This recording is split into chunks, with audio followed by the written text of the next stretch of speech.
Hello, my name is Serena, and I'm 37 years old. A lot has happened in my life over the past few months, and I thought I would share my experience with you. I also want to give a word of caution. Always listen to your gut. Not all family members can be trusted, and it's better to be safe than sorry. My story begins when I met my husband, Danny. We both worked at the same company, albeit in different departments. We first crossed paths at a company celebration that brought all the departments together. Danny and I hit it off instantly, spending the entire event engrossed in conversation. We exchanged numbers at the end of the night, and soon after, we started dating. After 3 wonderful years together, we decided to get married. Our wedding day was the happiest day of my life. Danny and I had a great relationship. We rarely fought and had an unspoken understanding that kept us in sync. However, there was one issue in my otherwise perfect life. My mother-in-law, Willow. Willow was quite the character. While she could be pleasant, she also had moments of rudeness and would sometimes make snide remarks or even insult me outright. Thankfully, Danny always stood up for me, which I appreciated. The main problem with Willow was her forgetfulness. Whether it was due to an actual memory issue or something else, she constantly forgot things. Despite our suggestions to seek help, she refused, insisting she was fine. But I started noticing that her forgetfulness seemed selective, especially when it came to me. One incident involved my laptop. Willow borrowed it to browse Amazon and ended up ordering expensive items using my saved card information. When the order was placed, it was charged to my account. I was upset, but Danny managed to get her to pay me back. Another time, Danny and I were planning a short trip and needed someone to care for our cat. My friends were unavailable and my parents were out of town, so I reluctantly asked Willow. She agreed to come by once a day to feed and water the cat. When we returned, our house was infested with ants and my cat's food bowl was overflowing and crawling with them. My poor cat was itchy all over from the ants. Furious, Danny and I went to Willow's house. "Welcome back. It's lovely to see you both," she said. "Really, what did you do?" I asked, unable to hide my anger. "I asked you to do one thing, Mom. Why didn't you take care of the cat?" "What are you talking about?" "I did. I filled the bowls with food and water." "Yeah, you overfilled them, and now the house is crawling with ants. The cat couldn't eat or drink because of them. Did you even go over every day like I asked?" "I went over the first day after you left and filled the bowls really well. I figured if I put a lot of food and water, the cat would be fine for a while." "Mom, that's not how it works, and you know it. Pardon me for not knowing how to take care of pets. You know I hate them." "So you only went over one day?" "Yeah, I forgot about the cat after that. If you knew you couldn't take care of the cat, why didn't you just tell me? I wouldn't have asked you." "Look, is the cat alive?" "Yes, that's all that matters." "That was a very crappy thing for you to do. I need you to apologize to Serena." "Sorry, Serena. I was really upset about how casually Willow treated the whole situation. Even after she apologized, she didn't seem remorseful. I walked away because I didn't trust myself not to explode at her. I was fuming, and seeing her act like it was no big deal made me want to scream. Danny followed me out and apologized on his mother's behalf, but I wouldn't let him. He had nothing to do with her actions. We got the ant infestation taken care of, and a vet visit later, my cat was fine. I'm sharing this story because in hindsight, I should have recognized the signs of Willow's callousness and carelessness. If I had stood up to her then, I could have avoided a lot of pain later on. About a year after the cat incident, I got pregnant with my son Eric. The pregnancy was tough, with all the worst symptoms. To make things worse, I went into labor early and Eric was born prematurely. I couldn't hold him for 2 weeks. Those 2 weeks were incredibly hard on Danny and me. When I finally held my son, I knew I could never let anything bad happen to him. Danny felt the same way, and we decided not to let anyone from our families or friends meet our baby immediately. We wanted some family bonding time and to protect Eric during his most vulnerable months. I took time off work to care for Eric. Danny and I decided it was best for me to stop working until I recovered and Eric was older. Thankfully, I didn't have to quit my job as I was given a year's maternity leave and the ability to work from home. 3 years passed quickly. Eric was growing well and adored by everyone in our lives. But those 3 years were always busy with work or taking care of Eric. Danny and I realized we hadn't spent any real time together, so we decided to go on a date one weekend. Danny mentioned it to Willow, and she insisted on babysitting for us. Despite a gut feeling not to let her, we agreed after a small discussion. Our date was great, but when we returned to Willow's place, her car was not in the driveway. Alarm bells rang in my head. Danny and I tried to remain calm, but there was no answer when we rang the doorbell. Panicking, we used a spare key to get in. Eric was lying in bed, crying. I picked him up, furious. Danny searched the house but couldn't find Willow. Willow returned 10 minutes later. I angrily confronted her. Where the hell were you? Oh, I got a call from a friend in town and went out for coffee. So you just left Eric here? Well, what did you expect me to do? Carry the kid with me? Yes, or don't go at all. It's irresponsible to leave a baby alone. First of all, that's stupid. It would have been annoying to deal with a crying baby while catching up with a friend. Secondly, the house was a mess and I didn't want my friend to see that. Are you serious right now? How can you treat this so casually? Look, I made sure Eric was asleep before I left. I didn't think I'd be out so long, but I lost track of time. You guys are new parents, so I get the freak out, but there's no reason to worry so much. Kids are tougher than you think. Just shut up. I never want you around Eric again. You can't do that. Danny, say something. You can't let her keep me from my grandson. I'm just disgusted with how casually you're talking about this. Serena's right, and I support her decision. I don't want you near our son anytime soon. For the next 3 years, I didn't let Willow come near our family. Just the thought of her made my blood boil. She tried to reach out many times, but I ignored her. Danny was on my side, even though I knew he didn't like not talking to his mom. I told him he was free to talk to and visit her. I just didn't want her near Eric or me. Danny spoke to her every other weekend, and that was the extent of our involvement with Willow. One day, Danny told me he had something to discuss with me. There's something I need to discuss with you, Danny began. Oh, what does she want? I replied, already feeling my anger simmering. She keeps apologizing for what she did to Eric 3 years ago. Why is she suddenly apologizing now? She said she wants to see her grandson again. Absolutely not. That's exactly what I told her. But then she went on about how she's getting old and doesn't want to spend the rest of her life estranged from her son and grandson. That's a fate she chose for herself. I know, but you can't possibly be considering letting her back into our lives. She just seems so apologetic.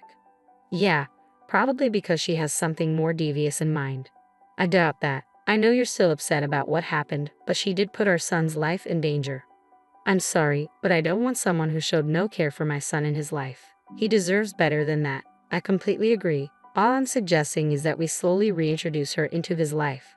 No, Danny, don't be so stubborn. I'm not suggesting we let her be with him unsupervised again. I'm saying we let her see him. She has been apologizing like crazy recently, and she really does seem remorseful. Fine, she can meet him, but only when I'm there. She can't touch him unless he wants her to, and she has to respect all the boundaries we set. If she makes a fuss, her visitation rights are revoked. That's fair. I'll tell her she can meet him next weekend. Even though I did want it, I allowed Willow back into our lives. She became a loving grandparent to Eric. She complained about the boundaries we set, but she never violated them. Slowly, she and Eric developed a good bond, and we began seeing her once a week for family dinners. She would spoil Eric with gifts and plan family trips so he could have a good time, always ensuring Danny and I were involved. She kept this up for the next 3 years, and I slowly believed she had changed. Then one day, she came over with something important to ask. I need to ask you guys something, she began. What is it, Mom? Danny asked. I was thinking that Eric and I haven't really spent much time together recently. Thanks to Serena, I miss a lot of time with him. You were a danger to him. Of course, I wouldn't let you be around him. I left him unsupervised once, Serena. Yes, you left him alone at home to go out for coffee with your friend. How could I ever trust you to watch my son again? Okay, Mom, what is it that you wanted to ask us? I wanted to ask if I could take Eric to the zoo this weekend. What? Why? I asked, shocked. Eric keeps talking about how much he loves giraffes, and I thought I could take him to see some. Mom, we just told you why we don't want you to have alone time with Eric. I know, and I'm really sorry for what I did. I hate that I did that to him. I just want to prove to both of you that I've become better. So you want to take him to the zoo? That's a 2-hour drive away. I know it's a big ask, but I promise to bring Eric back. You can go, but only if we come along, I said firmly. No, I want some alone time to bond with him. Absolutely not. How long will you keep punishing me for something I did 6 years ago? I've been good so far and have never hurt Eric. Please. You know what, Mom? Why don't you give Serena and me some time to talk about it? We'll get back to you on that. Danny intervened. I didn't want Eric to go somewhere far alone with Willow, but Danny was sure she had changed. She had been a good grandmother for the past few years, so much so that she was Eric's favorite. We asked Eric if he wanted to go to the zoo with Willow, and he excitedly said yes. Against my better judgment, I told Willow she could take him. Eric was excited to go on the trip with his grandma, but I was anxious. I asked Willow when they'd be back, and she promised by 4:00 p.m. I spent the day in a worried mess. When 4:00 p.m. came, Eric wasn't home. I waited another hour, thinking maybe they were stuck in traffic. Another hour passed, and they still weren't home. Danny suggested they might have stopped for dinner, but when they still didn't return, I called Willow. Willow, where are you? I'm at home. All right, and where's Eric? You left with him this morning, and it's 6:00 p.m. now. Oh, right. I think I forgot him at the zoo. I guess I also forgot to tell you. What do you mean you forgot him at the zoo? One minute he was holding my hand, and the next he wasn't. I didn't really pay attention because I was overheating. I left the zoo when it got too hot for me and realized halfway home that Eric wasn't in the car. What the actual hell is wrong with you? How could you not immediately call me or the cops? I screamed into the phone. Relax, it's not that big of a deal. The zoo is open until 8:00 p.m. If you leave right now, you'll get there in time to bring him back, Willow responded, sounding disturbingly nonchalant. How are you being so calm about this? He's just a child. He's old enough to know where to go if he's lost. He'll be fine, just go collect him. I'm going to make sure you regret doing this. I hung up the phone, my hands trembling with fear and anger. Danny and I drove as fast as we could to the zoo. He kept apologizing for convincing me to let Willow take Eric, but I knew I should have been smarter about the decision. It was only natural to trust someone who was supposed to be family. On the way to the zoo, I managed to get in contact with the management. They informed me that Eric was okay sitting in the security room. I told them we were on our way, and they assured me he was safe and would be there when we arrived. When we got to the zoo, it had closed, but the security was waiting for us. They led us to Eric, who began crying as soon as he saw us. He clung to us for a good 5 minutes, refusing to let go. The security guards informed us that he had cried for hours until he finally went silent. Danny and I tried to ask him questions, but he wouldn't talk. He was still scared and wouldn't stop crying. On the drive back home, I sat in the back with him. My heart ached for him, and I knew I needed to put Willow in her place. I told Danny that I wanted to get the cops involved, and he agreed. We called the police and reported everything Willow had done. They said they'd bring her in and needed Danny and me to make statements. An hour later, Willow called me. Why are there cops at my door? She demanded. I told you it'd make you regret it, I replied coldly. It wasn't a big deal. You got the police involved in this. You put my child's life in danger. Why wouldn't I get the law involved? You got him back, didn't you? I was only trying to get back at you for keeping him away from me for so long. It's not that deep. So you decided to traumatize my child for some petty revenge. The kid will get over it. You need to stop coddling him. This is why men in this generation are so sensitive. You need to teach your kid to be a man. My child is a child. His gender doesn't matter. He's expressing how scared he was when you abandoned him in a crowded place hours away from home. Get the cops away from here now. They won't stop banging on my door. What would you have done if Eric got injured or kidnapped? Would you be this nonchalant? He's fine. Stop talking about hypotheticals. You deserve jail time. I will press charges, and there's nothing you can do about it. Goodbye, Willow. After that, Danny, Eric, and I were called to the police station to give our statements. Danny and I both recounted instances of Willow being careless and endangering Eric. Then the cops asked Eric to tell them what happened. He was afraid, but I managed to calm him down. One of the officers offered him a donut, which helped him relax a bit. He didn't talk for a while, still processing everything. The police let us take our time. Danny and I engaged Eric's attention, trying to make him feel safe. Finally, Eric opened up and told us and the police that Willow had left him at the zoo in front of the lion enclosure. She had told him she had a surprise and made him cover his eyes and count to 10. When he opened his eyes, she was gone, and she never came back for him. Thankfully, he found security who kept him safe until we arrived. I was furious and asked the police to be serious about dealing with Willow. They assured me they would. Over the next few months, Danny and I attended several court trials against Willow. She was charged with child desertion and endangerment and was eventually sentenced to 10 years in jail.